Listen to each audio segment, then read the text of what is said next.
సిద్దిపేట ప్రభుత్వ హాస్పిటల్లో పనిచేస్తున్న జూనియర్ డాక్టర్ లావణ్య హైదరాబాద్ నిమ్స్ లో చికిత్స పొందుతూ మరణించింది. శుక్రవారం ఆత్మహత్యాయత్నం చేసింది డాక్టర్ లావణ్య. గడ్డి మందును 3 డోసులుగా నరానికి ఇంజెక్షన్ ఎక్కించుకుంది.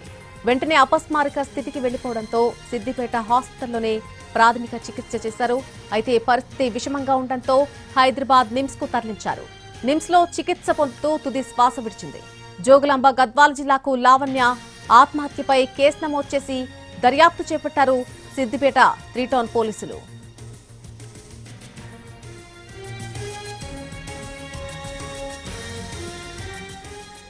సిద్దిపేట ప్రభుత్వ హాస్పిటల్లో పనిచేస్తున్నటువంటి జూనియర్ డాక్టర్ లావణ్య హైదరాబాద్ నిమ్స్ లో చికిత్స తీసుకుంటూ మరణించింది.